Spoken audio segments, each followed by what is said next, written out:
আসসালামু আলাইকুম। আজ আমি এই ড্রামার এপিসোড এক্সপ্লেইন করব। তো চলুন আজকের এপিসোড শুরু করা যাক। শুরুতেই দেখি জিউলিং রংইউকে হাত ধরে গাড়ি থেকে নামায়। তাকে দেখে সে তো ভীষণ অবাক হয়েছিল। তখন জিউলিং বলে, আমি না হয় বিয়ে ভেঙে দিয়েছি, তাই বলে কি আমরা বন্ধু হতে পারি না? শুনেছি তুমি নাকি হানসাং টেম্পলে যাচ্ছ অনেক দিনের জন্য, এজন্য ভাবলাম তোমাকে একটু এগিয়ে দেই। এটা শুনে রংইউ একটু খুশি হয় আর তার বন্ধু হতে চায়। রাতে তারা দুজন সেখানে বসে রাতের খাবার খাচ্ছিল। তারা দুজন গল্প করছিল আর এতদিন যা হয়েছে সেই সবকিছুর জন্য একে অন্যকে মাফ করে দিচ্ছিল। তারা নিজেদের মধ্যে সবকিছু ঠিক করে নেয়। রংইউ তাকে বাদাম ছুলে খেতে দেয়। জিউলিং তার সাথে এত ভালো ব্যবহার করছিল কারণ সে শুধু সুযোগ খুঁজছিল তাকে ঔষধ খাওয়ানোর জন্য। রংইউ এখানে তাকে একটা ভালোবাসার গল্প শোনায়, যেই গল্পটা পুরো শহরে অনেক ফেমাস। কিন্তু এই গল্প শুনে তার মোটেও ভালো লাগেনি, কারণ শেষ পর্যন্ত গল্পের নায়ক নায়িকা এক হতে পারেনি। নায়ক এবং নায়িকা একসাথে থাকলেও তারা শেষ পর্যন্ত সুখী হতে পারেনি। এসব গল্প করতে করতে তাদের খাবার চলে আসে। জিউলিং পাত্রে তাদের দুজনের জন্য ওয়াইন ঢালে আর এরপরে লুকিয়ে ওয়াইনের ভেতরে ভালোবাসা ভোলার ঔষধ মিশিয়ে দেয়। এখন সে এটা রংইউকে খেতে দেয়। এরপরে তারা দুজন মিলে ড্রিঙ্কস করে। রংইউ ঔষধ মেশানো পানিও খেয়ে নেয়। এখন তারা দুজন মিলে বাজারে ঘুরতে যায়। সেখানে গিয়ে তারা দুজন অনেক আনন্দ করে। সেখানে তারা দুজন খেলাধুলাও করে। হঠাৎ করে রংইউয়ের কাঁধে অনেক ভারী একটা জিনিস এসে পড়ে। সে বেশ আহত হয়ে যায় আর জিউলিং তাকে নিয়ে গিয়ে আঘাত পাওয়া জায়গায় মলম দিয়ে দেয়। তার দেওয়া ঔষধের কৌটা সে অনেক যত্ন করে রাখে। রংইউ তাকে বলে আজকে সে অনেক খুশি, আজকের রাতটা তার জীবনে অনেক স্মরণীয় হয়ে থাকবে। সে তাকে বলে, একটু আগে আমি তোমাকে যেই গল্প বললাম সেই গল্পে নায়ক এবং নায়িকা দুজনেই অনেক অসুখীভাবে জীবনযাপন করেছিল। যদি নায়ক প্রথমেই নায়িকাকে যেতে দিত তাহলে নায়িকা তার পছন্দের মানুষের সঙ্গে সুখে শান্তিতে থাকতে পারত। দুইটা হৃদয় ভাঙার থেকে একটা হৃদয় ভাঙা অনেক ভালো। এজন্য আমিও চেয়েছি আমি তোমাকে মুক্তি দেব। তুমি এখন থেকে তোমার মনের মতো মানুষের সঙ্গে সংসার করতে পারো। এসব কথা শুনে জিউলিং মনে মনে ভাবছিল, এই কথাটা যদি সে একটু আগে জানতে পারতো তাহলে সে তাকে মেডিসিন খাওয়াতো না। জিউলিং তাকে খুশি খুশি বিদায় দিয়ে দেয় এবং তাকে মাথার মুকুট গিফট করে। রংইউ তখন এটা নেওয়ার জন্য তার হাত স্পর্শ করে। ঠিক তখনই সে দেখতে পায় কিছুক্ষণের মধ্যে জিউলিং এর দিকে কেউ একজন তীর ছুড়বে। এটা জানা মাত্রই সে জিউলিংকে বাঁচাতে তার সামনে চলে যায় আর তার পিঠে তীর লাগে। জিউলিং শত্রুদের সঙ্গে ফাইট করতে শুরু করে। আজকেও সেই একই লোক এসেছিল রংইউকে মেরে ফেলার জন্য। জিউলিং রংইউকে প্রোটেক্ট করছিল আর তাদের সবার সঙ্গে ফাইট করছিল। ফাইটের এক পর্যায়ে সে অনেক আহত হয়ে যায়। এখন তারা সবাই মিলে জিউলিংকে মারতে যাচ্ছে। এটা দেখে রংইউ তাদেরকে বলে ওঠে, তাকে মেরো না, তোমরা তো আমার প্রাণ চাও তাই না, আমি আমার প্রাণ তোমাদেরকে দিচ্ছি। এটা বলে যখন সে নিজেকে আঘাত করবে তখন জিউলিং তাকে বাধা দেয়। ঠিক তখনই সেই লোকগুলো তার পেটের ভেতরে চাকু ঢুকিয়ে দেয়। এসব কিছু দেখে তো রংইউ ভীষণ কান্না করতে শুরু করে আর জিউলিংকে জড়িয়ে ধরে। ততক্ষণে সেখানে তার লোকেরা চলে আসে আর সেই লোকগুলো পালিয়ে যায়। সে তাকে জড়িয়ে ধরে কান্না করছিল আর ভাবছিল, আমি কি ভুল কিছু করে ফেলেছি যার কারণে বর্তমান চেঞ্জ হয়ে গেল? আমার ভাগ্যে কি সারা জীবন একা থাকা লেখা আছে? আমি কি কখনো তোমাকে পাবো না? এসব কিছু বলে কান্না করতে করতে তার মুখ থেকে রক্ত বের হয় আর সে ওখানে জ্ঞান হারিয়ে পড়ে যায়। ভিডিও প্রায় 1 মাস কেটে যায়। গ্রামের একটা লোক সবাইকে গল্প বলে শোনাচ্ছিল যে রংইউ যে কিনা সব মানুষের ভবিষ্যৎ বলে দিত, সে নিজেই নিজের ভবিষ্যৎ দেখতে পায়নি। তার শত্রুদের দ্বারা আহত হয়ে 1 মাস থেকে কোমায় পড়ে আছে। রংইউ এর আঙ্কেল ওই লোককে ধরেছিল যে তার ভাতিজাকে মেরেছে। সে তাকে মেরে ফেলেনি, তবে সব সময় টর্চার করে চলেছে এবং তাকে জিজ্ঞাসা করে চলেছে যে সে রংইউকে কি ধরনের বিষ দিয়েছিল যার কারণে সে এখনো জেগে উঠছে না। লোকটা বলে সে তাকে মেরে ফেলতে চেয়েছিল, তাকে তীর ছুঁড়েছিল, কিন্তু সে তাকে কোনো বিষ দেয়নি। অন্য কেউ তার আগেই রংইউকে বিষ দিয়েছে। এটা তার জন্য ভালোই হলো, কারণ সে তো এইটাই চেয়েছিল যেন রংইউ মারা যায়। যে এই কাজ করেছে সে তার প্রতি কৃতজ্ঞ। তার এই কথাগুলো শুনে তো আঙ্কেল ভীষণ রেগে যায়। তখন জিউলিং এর ভাই তাকে বলে, আমার মনে হয় এই লোকটা তাকে পয়জন দেয়নি। যদি সে পয়জন দিত তাহলে এত টর্চারের পরে সবকিছু স্বীকার করে নিত। আমার মনে হয় এটা অন্য কারো কাজ। আঙ্কেল তাকে জিউলিং এর ব্যাপারে জিজ্ঞাসা করে। তখন সে বলে রংইউ কোমায় আছে, এই বিষয়টা সে জানে না। এখন সে অনেকটাই সুস্থ, কিন্তু তার বাম হাত ঠিকমতো কাজ করছে না। আসলে সেই দিন লড়াইয়ের সময় তার হাতে আঘাত লাগার কারণে সে আর তার বাম হাত দিয়ে ভালো করে কাজ করতে পারে না। এই হাত দিয়ে কোনো ভারী জিনিস সে তুলতে পারে না বা ভালোভাবে ভাঁজও করতে পারে না। তাকে খুশি রাখার জন্য তার ছোট ভাই তার জন্য অনেকগুলো হেয়ারপিন নিয়ে আসে আর তার মাথায় সবগুলো হেয়ারপিন পরিয়ে দেয়। এটা দেখে তো সে তার ভাইয়ের ওপরে ভীষণ রেগে যায়। তার ভাই সেখানে থেকে দৌড়ে পালালে তার মনটা একটু ভালো হয়ে যায়। বাহিরে এসে ছোট রাজপুত্র তার বোনের এই অবস্থার কথা তার বাবাকে বলছিল আর কান্না করছিল। এদিকে তার মেয়ের এমন অবস্থা আর অন্যদিকে রংইউ 1 মাস ধরে কোমায় পড়ে আছে।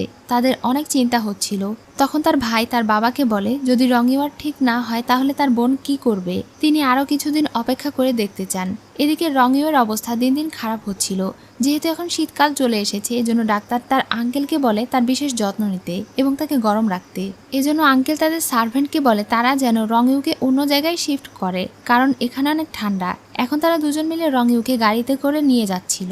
অন্যদিকে জিউলিং তার বান্ধবীর সঙ্গে মার্কেটে ঘুরতে গিয়েছিল। তার হাতে সমস্যা থাকার কারণে সে ভারী কোনো বন্দুক জাগাতে পারছিল না, এজন্য তার মনটা খারাপ হয়ে যায়। যখন তারা দুজন বাহিরে আসে তখন তার সঙ্গে প্রিন্সেসের দেখা হয়। সেদিন প্রাসাদে তার মুখের ভেতরে ঔষধ ঢুকিয়ে তাকে অপমান করার প্রতিশোধ সে আজ নিতে চায়। তার উপরে জিউলিং এখন দুর্বল। এটা সুযোগ নিয়ে সে এবং তার ভাই মিলে তাকে আচ্ছা মতো মারধর করে।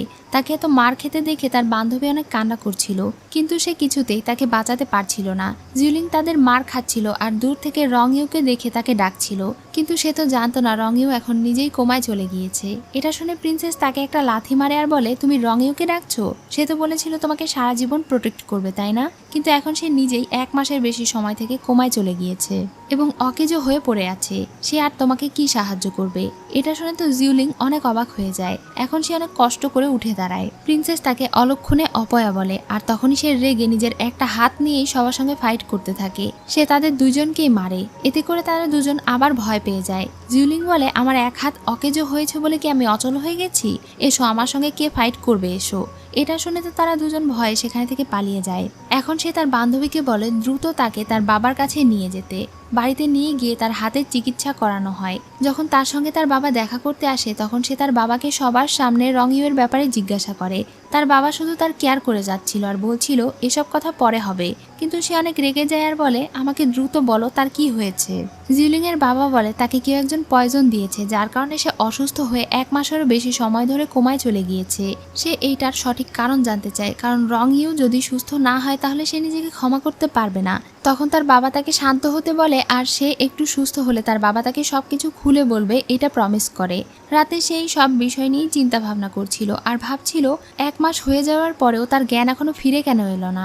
তখনই তার মনে পড়ে তার সিনিয়র তাকে বলেছিল এই ঔষধ একবার খেলে আর ফিরে আসা নেই, এটা কাজ করবে এবং এটার কোনো অ্যান্টিডোট নেই। তখন সে ভাবছিল তাহলে কি তার খাওয়ানো সেই ঔষধেই কোনো সমস্যা ছিল? তাহলে এখন সে কি করবে? এসব কিছু ভেবে সে কান্না করে। পরদিন জিউলিং এর ভাই সিনিয়র মিনিস্টারের বাড়িতে যায়, কারণ গতকাল তার ছেলে জিউলিংকে আঘাত করেছে। মিনিস্টার তাকে এই ব্যাপারটা টাকা পয়সা দিয়ে মিটমাট করতে চায়, কিন্তু এরপরেও সে তাদের কোনো কথাই শোনে না। সে মিনিস্টারের ছেলেকে অ্যারেস্ট করে। মিনিস্টার তাকে ছেড়ে দিতে বলে, কিন্তু সে ছাড়ে না এবং ন্যায় বিচার করতে চায়। এটা বলে সে মিনিস্টারের ছেলেকে অ্যারেস্ট করে নিয়ে চলে যায়। তখন তার বোন আসে আর এসে তার বাবাকে রিকোয়েস্ট করতে থাকে যেন সে তার ভাইকে বাঁচিয়ে নেয়। মিনিস্টার তখনই তার সার্ভেন্টকে বলে গাড়ি বের করতে, আর এরপরে সে রাজসভার দিকে রওনা দেয়। এদিকে জিউলিং তার বাবাকে বলছিল সে রংইউয়ের প্রাসাদে গিয়ে তার আঙ্কেলের সঙ্গে কথা বলতে চায় এবং রংইউকে সারিয়ে তোলার জন্য তার মাস্টারের কাছে যেতে চায়। তার মাস্টার অনেক ভালো একজন চিকিৎসক। তার বিশ্বাস তার মাস্টার রংইউকে সারিয়ে তুলতে পারবে। তার বাবা বলে তার মাস্টার অনেক রাগী, তিনি তার কথা শুনবেন না, কিন্তু সে বলে আমি দরকার হলে 3 থেকে 4 দিন নীল ডাউন হয়ে বসে থাকবো। এরপরে তো মাস্টারের মন গলবে আর তিনি নিশ্চয়ই আমাকে সাহায্য করবেন। তার এই কথা শুনে তার বাবা রাজি হয়ে যায়। এদিকে একজন লোক এসে রংইউয়ের আঙ্কেলকে খবর দেয় জিউলিং এর সাথে কিছু একটা গোলমাল আছে। গতকাল যখন সে রংইউয়ের ব্যাপারে শুনেছিল তখন সে বলেছিল তার হাত যদি 10,000 বারও ভেঙে যায় তবুও সে নিজেকে ক্ষমা করতে পারবে না। তার কথাটা অনেক অদ্ভুত লেগেছে। তিনি আরও ইনভেস্টিগেট করবেন বলে চলে যান।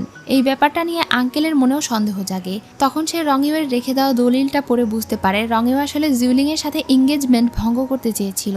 আবার সেদিন জিউলিং এর ভাই বলেছিল এই কাজ অন্য কারো, তাহলে কি এই কাজ জিউলিং এর? এখন তার জিউলিংকে সন্দেহ হতে শুরু করেছিল। ঠিক তখনই তার সঙ্গে জিউলিং আর তার বাবা দেখা করতে আসে। গ্র্যান্ড জেনারেল তাকে পুরো ব্যাপারটা খুলে বলে যে তার মেয়ে রংইউকে সুস্থ করার জন্য তাকে নিয়ে তার মাস্টারের কাছে যেতে চায়। তার মাস্টার অনেক ভালো বৈদ্য। তিনি একবার ছোটবেলায় জিউলিং এর একটা কঠিন রোগ সারিয়ে তুলেছিলেন।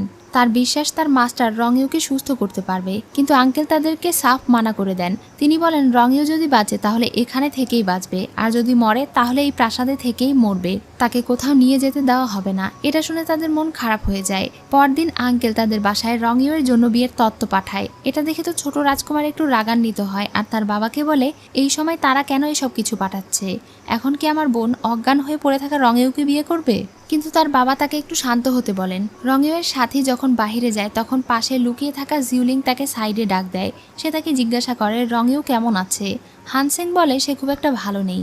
জিউলিং তাকে বলে তুমি তো চাও সে ঠিক হয়ে যাক, তাই না? তাহলে আমার কথা শোনো। এবার সে তার কথা মতো জিউলিংকে একটা গাড়িতে তুলে নেয় যার ভেতরে রঙেও ছিল। সে আসলে তার মাস্টারের সঙ্গে দেখা করতে মাউন্টেনে যাচ্ছিল। তার এমন অবস্থা দেখে জিউলিং এর মন খারাপ হচ্ছিল। সে একটু ইমোশনাল হয়ে তাকে বলছিল আমাকে মাফ করে দাও, এই সব কিছু আমার জন্য হয়েছে। পথে হঠাৎ করে শত্রুপক্ষ তাদের পিছু করতে শুরু করে। তখন তারাও গাড়ি নিয়ে পালাতে শুরু করে।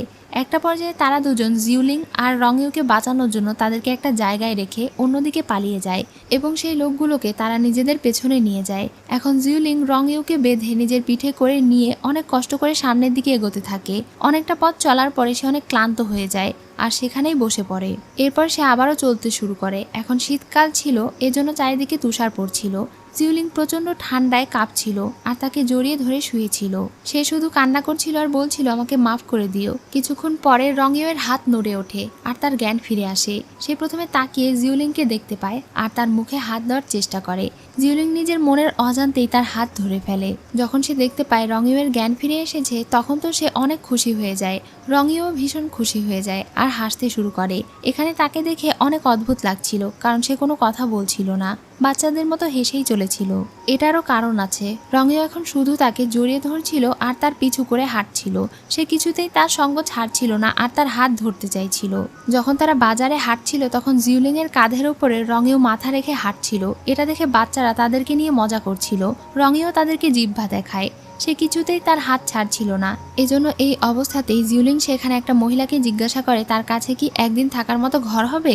সে নিজের ভাঙা হাত দেখায় আর রঙেওকে অসুস্থ স্বামীর পরিচয় দেয়। তখন মহিলাটি তাদেরকে থাকতে দিতে রাজি হয়। জিউলিং এর অনেক রাগ হচ্ছিল কারণ রঙেওয়ের জ্ঞান তো ফিরে এসেছে কিন্তু সে একদম পাগল হয়ে গিয়েছে।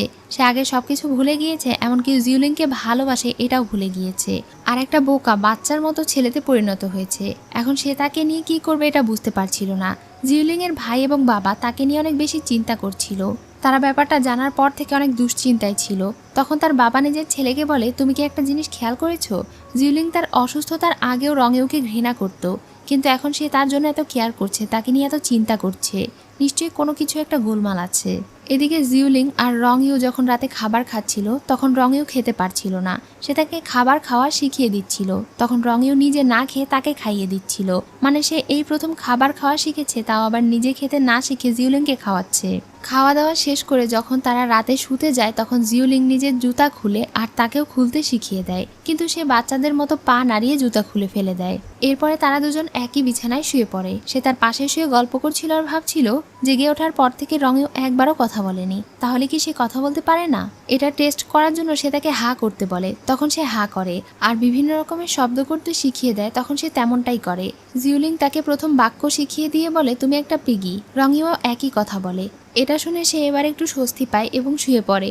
সে বুঝতে পারছিল এই ছেলেটাকে সদ্যজাত শিশুর মতো করে গড়ে তুলতে হবে আর সবকিছু শেখাতে হবে। রাতে সে ঠিক করে ঘুমাতে পারছিল না কারণ রঙেও হাঁচি দিচ্ছিল। এজন্য সে নিজের গায়ের চাদর তার গায়ে দিয়ে দেয়। পরদিন সকালে যখন ঘুম ভাঙে তখন রঙেও তার সঙ্গে খেলা করছিল। এখন সে বিছানা থেকে উঠে তাকে বলে আমার জুতো এগিয়ে দাও। রঙেও তার কথা মতো জুতো এগিয়ে দেয়। এটা দেখে তো সে অনেক খুশি হয়ে যায় কারণ সে এখন তার কথা বুঝতে পারছে।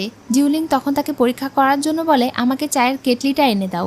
এটা শুনে যখন সে তার চায়ের কেটলি নিয়ে যায় তখন তো সে অনেক খুশি হয়ে তাকে বলে আমি হলাম জিউলিং, আমার নাম জিউলিং। জিউলিং রঙেওকে নিজের নাম বলে, তবে সে কিছুতেই বুঝতে পারে না। এরপরে তারা দুজন বাহিরে যায়। তারা যে মহিলার বাড়িতে উঠেছিল সেই মহিলাটা অনেক গরিব ছিল, তার কাছে বেশি টাকা পয়সা ছিল না। এই ব্যাপারটা জানার পরে জিউলিং রঙেওকে সঙ্গে করে নিয়ে সকালের নাস্তা করার জন্য বাহিরে যায়। তারা সবাই একসঙ্গে বসে খাবার খাচ্ছিল আর গল্প করছিল। জিউলিং তখন বৃদ্ধ মহিলাটির হাতে বড় একটা স্বর্ণের টুকরা দিয়ে দেয়। এটার অনেক বেশি মূল্য ছিল, এজন্য মহিলাটি তার টাকা নিতে চাইছিল না, কিন্তু সে তাকে জোর করে এই টাকা দিয়ে দেয়। কথা বলতে বলতে রঙেও তাকে জোর করে স্যুপ খাইয়ে দিচ্ছিল। এটা দেখে মহিলাটি তাকে বলে তুমি বিরক্ত হও না, এটা তো অনেক ভালো বিষয় যে তোমার হাজবেন্ড তোমাকে খাইয়ে দিচ্ছে। আর আমার হাজবেন্ডকে দেখো, সে তো সারাক্ষণ নিজের কাজে ব্যস্ত থাকে।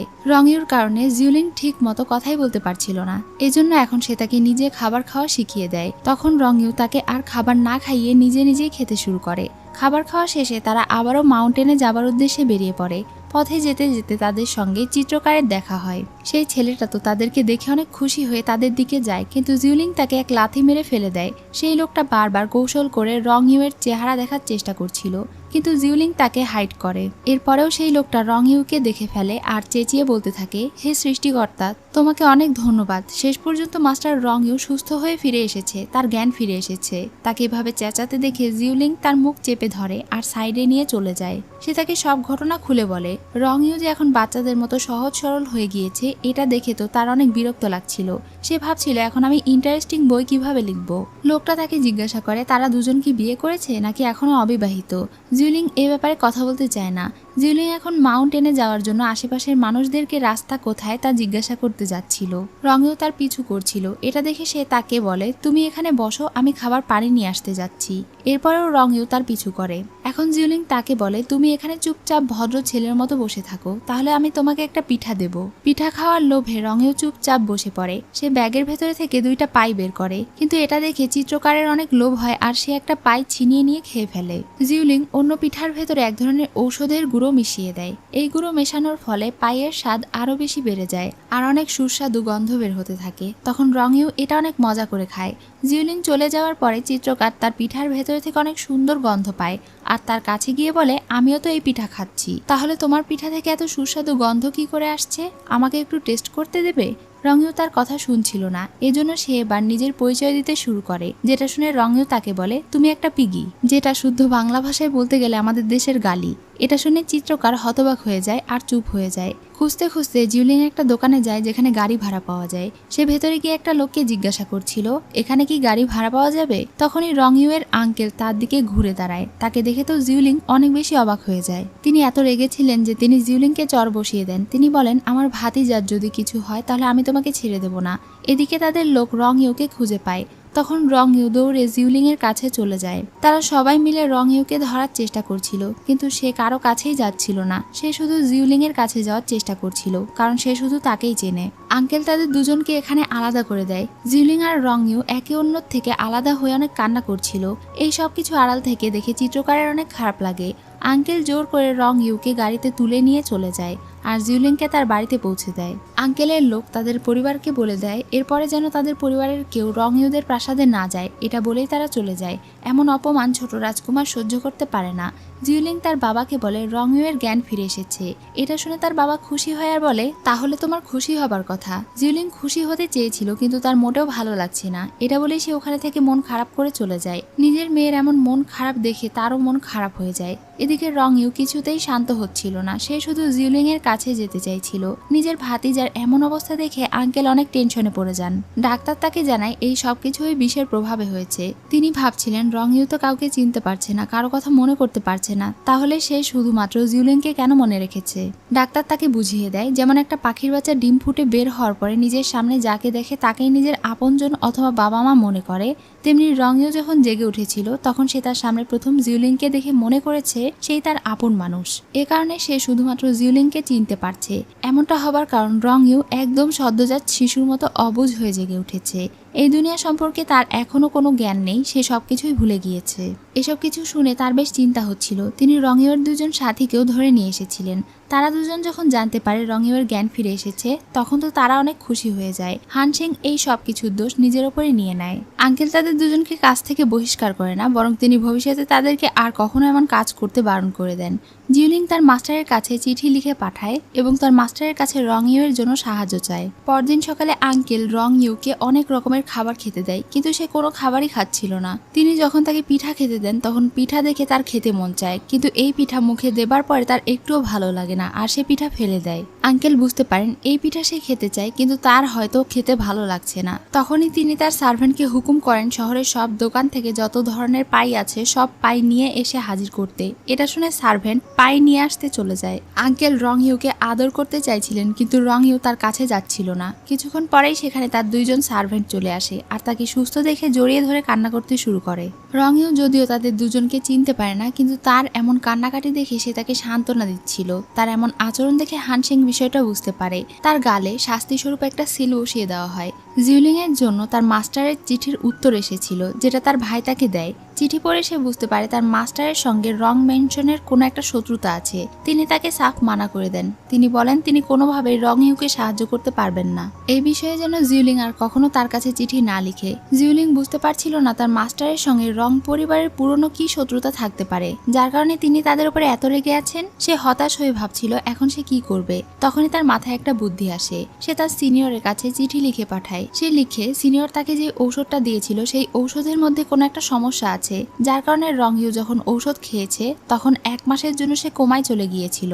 আর এখন তার জ্ঞান ফিরে আসার পরে সে শুধু তার ভালোবাসাই ভুলে যায়নি, বরং প্রতিবন্ধীর মতো হয়ে গিয়েছে। তাই সে যেন এখন তাকে এই ঔষধের অ্যান্টিডোট জোগাড় করতে সাহায্য করে। চিঠি পড়ে সিনিয়র তার লোককে বলে প্রাসাদের যত মূল্যবান ঔষধি গাছ আছে সব জিউলিং এর কাছে পাঠিয়ে দিতে। তার সার্ভেন্ট তাকে বলে এই ঔষধগুলো জোগাড় করতে তার 2 বছর সময় লেগেছে। এত মূল্যবান ঔষধ সে জিউলিংকে দিয়ে দেবে? সে সার্ভেন্টের কোনো কথা শোনে না আর এগুলো পাঠিয়ে দেয়। এখন দিন যেতে থাকে।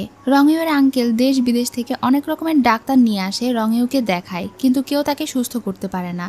এদিকে জিউলিং আবারও নতুন করে প্রশিক্ষণ শুরু করে আর ধীরে ধীরে সুস্থ হতে শুরু করে। তার আঘাতপ্রাপ্ত হাত আস্তে আস্তে কাজ করতে শুরু করে আর সে তার হাতে কিছুটা শক্তি ফিরে পেতে শুরু করে। সে এখন তার অন্য হাতে তরোয়াল চালানো শিখছিল।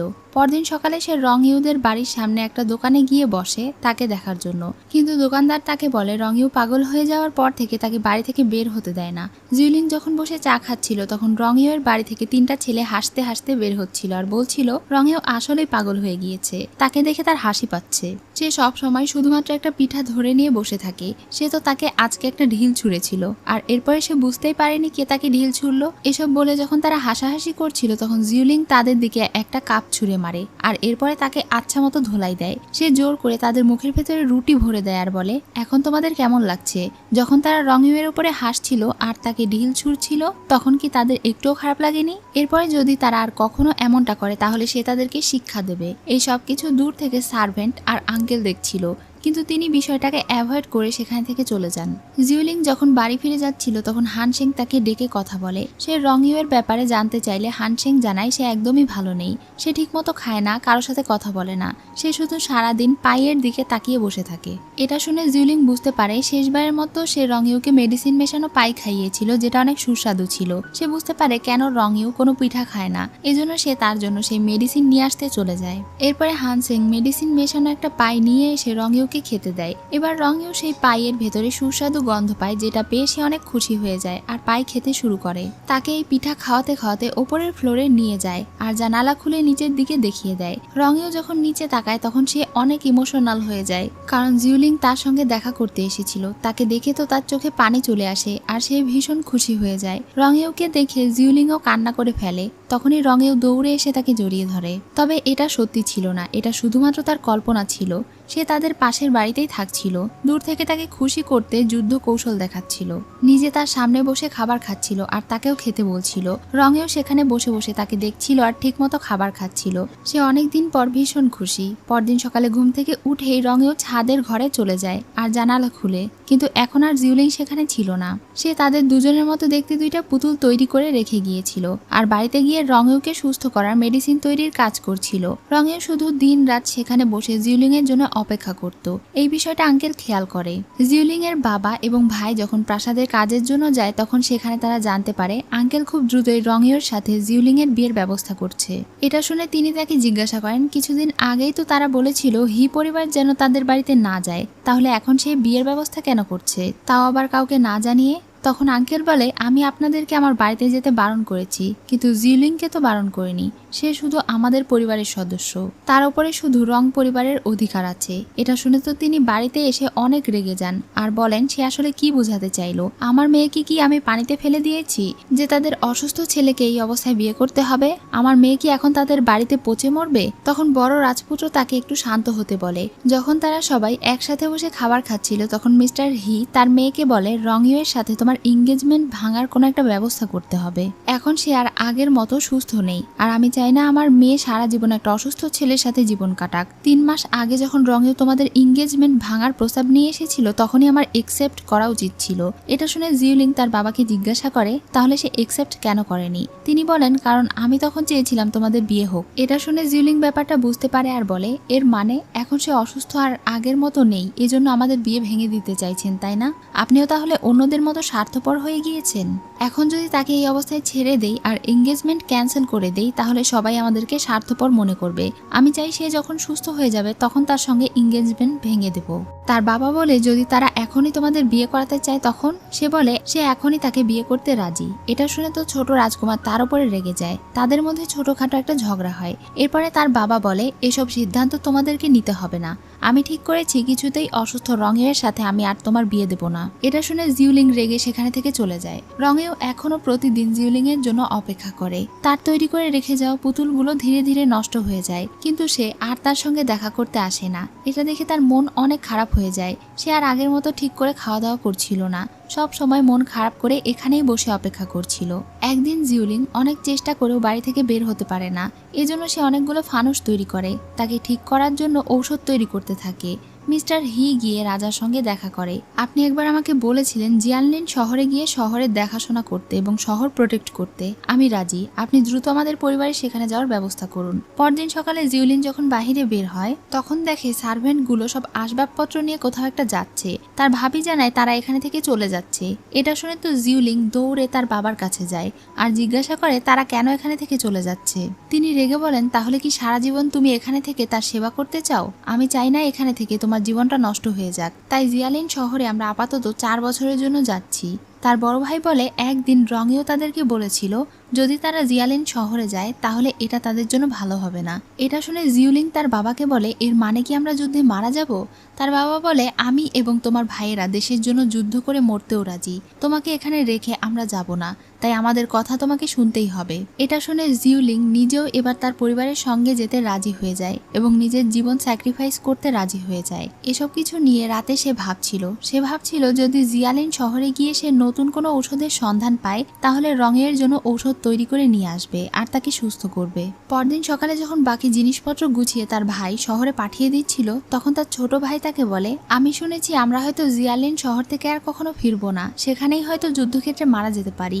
এই বিষয়টা ভাবতে তার খুব কষ্ট লাগছিল। তার বুকের মধ্যে অনেক কষ্ট হচ্ছিল, কারণ সে আর কখনো রঙেউকে দেখতে পাবে না। তার এত কষ্ট কেন হচ্ছে সে বুঝতে পারছিল না। তখনই পাশে রাখা ফানুস তার চোখে পড়ে। রঙেও সব সময় মন খারাপ করে বসে থাকে আর জিউলিং এর আশায় অপেক্ষা করে। রাতে যখন সে বসে কান্না করছিল তখনই আকাশে একটা ফানুস উড়তে দেখে অনেক খুশি হয়ে যায়। যখন সে দৌড়ে ছাদের রুমে যায় ফানুসগুলো দেখার জন্য আর জানালা খুলে তখন দেখতে পায় জিউলিং সেখানে দাঁড়িয়ে আছে। তাকে দেখে তো রঙেও ভীষণ খুশি হয়ে যায়। তারা দুজনেই এক অন্যকে দেখে অনেক খুশি হয়। রঙেও তাকে ইশারা করে বলছিল জড়িয়ে ধরার জন্য, তার বুকে আসার জন্য। এটা বুঝতে পেরে জিউলিং একটা মশাল হাতে করে দৌড়ে তার বাড়ির দিকে যাচ্ছিল। রঙেও তাকে এক নজর দেখার জন্য দরজার কাছে আসে। জিউলিং দেওয়ালের ওপরে উঠে তাকে ডাক দেয় আর চারিদিকে থেকে গার্ডরা তাদেরকে বাধা দিতে আসে। তখন হানশেং সেই গার্ডগুলোর সঙ্গে লড়াই করে আর তাদেরকে সরিয়ে দেয়। জিউলিং অনেক কষ্ট করে নিচে নামার চেষ্টা করছিল আর তার হাত ধরার চেষ্টা করছিল। রঙেও পাথর বেয়ে ওপরে ওঠার চেষ্টা করছিল। অনেক কষ্ট করে তারা দুজন কাছাকাছি যায় এবং একে অন্যের হাত ধরে। ততক্ষণে আঙ্গেল সেখানে চলে আসে আর গার্ডদেরকে বলে তাদের দুজনকে আলাদা করতে।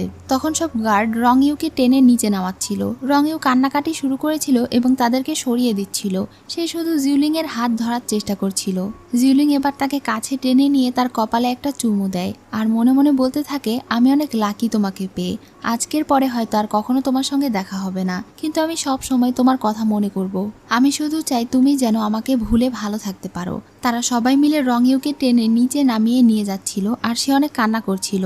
জিউলিং তখন তাকে বিদায় জানায়। পরদিন সকালে সে সহ তার পুরো পরিবার মিলে জিয়ালিন শহরে যাওয়ার উদ্দেশ্যে রওনা দেয়। চিত্রকার তাকে রঙিউয়ের একটা ছবি এঁকে উপহার দেয় আর এরপরে সে চলে যায়। বহুদূর পথ পাড়ি দিয়ে তারা যেতে থাকে। এদিকে রঙিউয়ের মন অনেক খারাপ থাকতো। সে শুধু ছুটে উপরের ঘরে যেত একবার জিউলিংকে দেখার জন্য।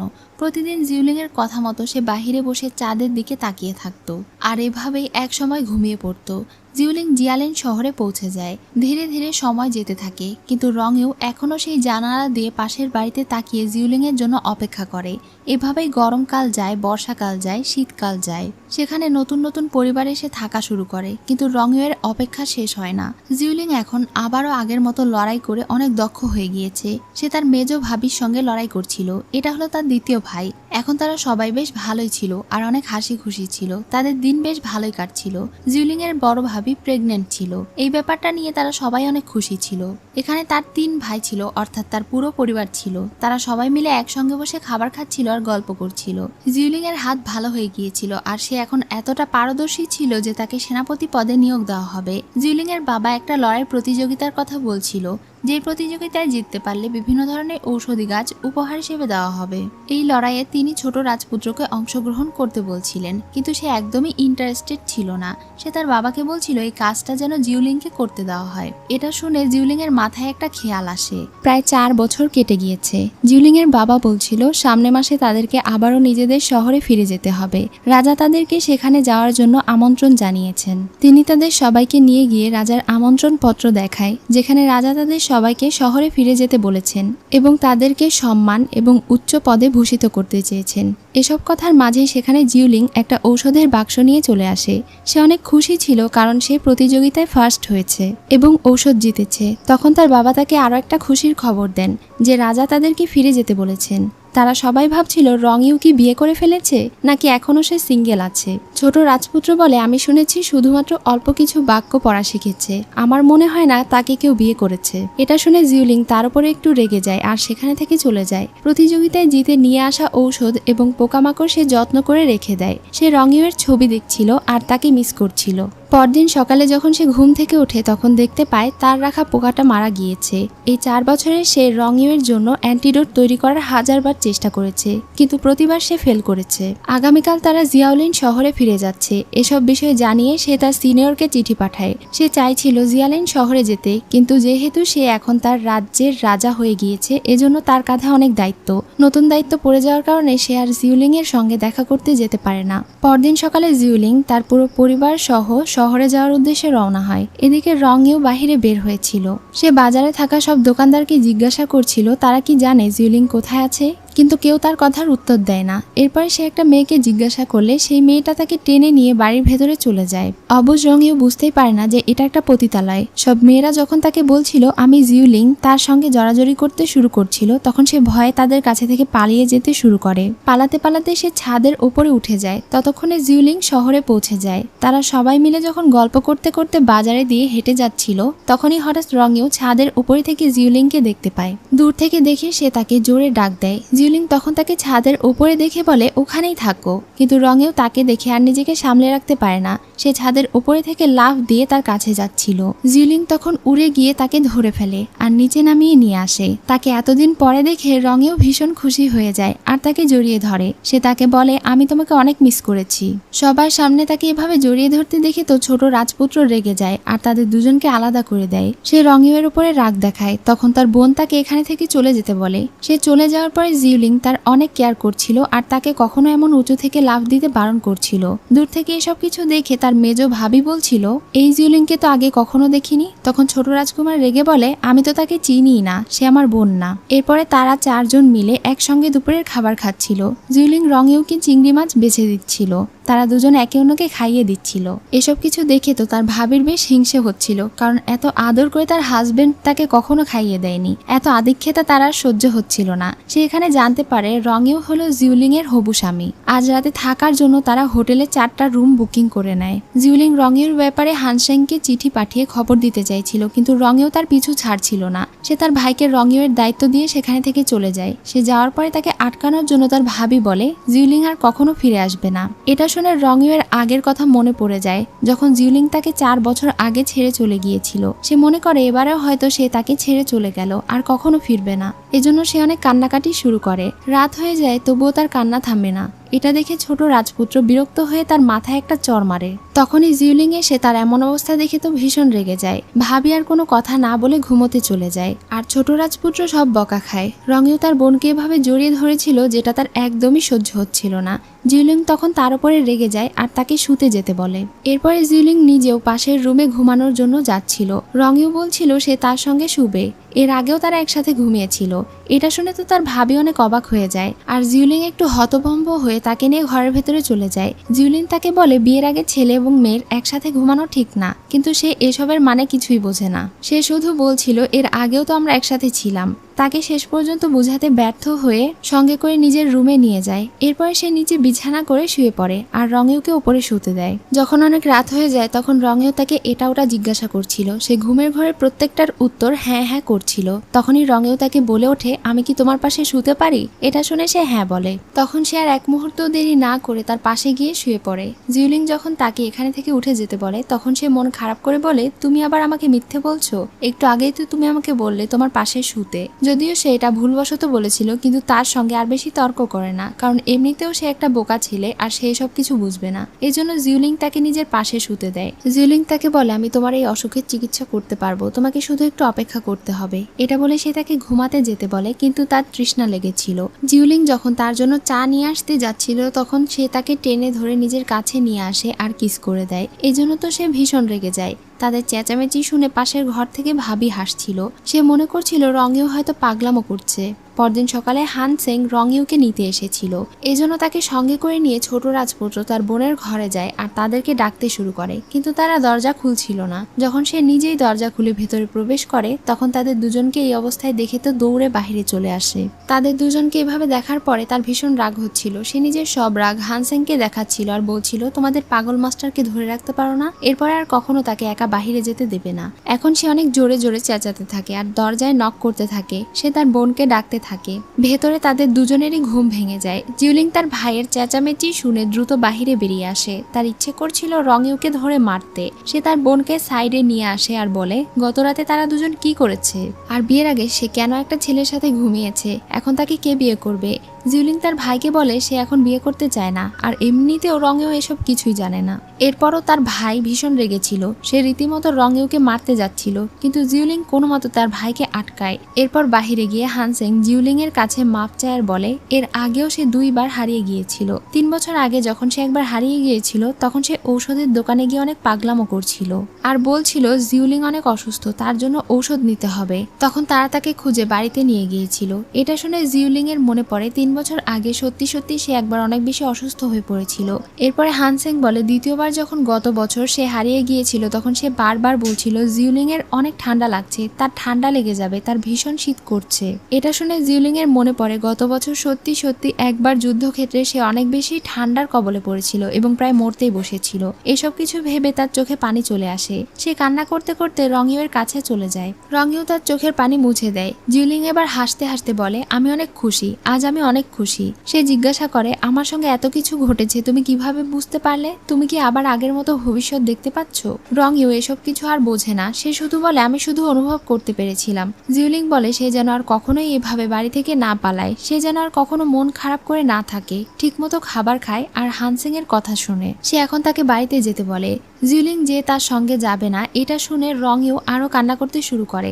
তখন সে তাকে প্রমিস করে আর বলে, আমার একটা কাজ ছেড়ে আমি অবশ্যই তোমার সঙ্গে দেখা করতে আসবো। এসব বলে যখন সে কান্না করতে করতে তাকে বিদায় জানাচ্ছিল তখন তার ভাই তার হাত টেনে তাকে সরিয়ে দেয় আর বলে, রঙের সাথে দেখা করলে তোমার কি হয় বলো তো? তুমি এত সাহসী একটা মেয়ে, কিন্তু তার সামনে এত কান্নাকাটি কেন করো? সে এখন রেগে তাদেরকে বিদায় দেয়। রঙেও যখন অনেকটা দূরে চলে যায় তখন সে দৌড়ে তার কাছে যায় আর তাকে বলে, তুমি কখনো মন খারাপ করে থেকো না, আর আমার ছোট ভাইয়ের কথায় মন খারাপ করবে না, মনে রেখো তুমি সবচেয়ে বেস্ট। এটা শুনে সে খুশি হয়ে যায় আর তাকে বিদায় দেয়। এই সবকিছু ভেবে ভাবি বলছিল, আমি সবসময় ভাবতাম জিউলিং এর কেমন ছেলে পছন্দ, কিন্তু কখনো ভাবিনি যে সে এমন একটা ছেলেকে পছন্দ করে। এদিকে জিয়াওলিন শহরের অন্য একটা জেনারেল জিউলিং এর পুরো পরিবারের সঙ্গে লড়াই করে তাদেরকে হারিয়ে দেয় এবং আহত করে দেয়। তারা সবাই তাদেরকে চারিদিক থেকে ঘিরে ফেলে মেরে ফেলার জন্য। একসময় এই লোকটা জিউলিং এর বাবার বন্ধু ছিল, কিন্তু এখন তিনি তাদের শত্রুতে পরিণত হয়েছেন, তাদেরকে মারতে চাইছেন।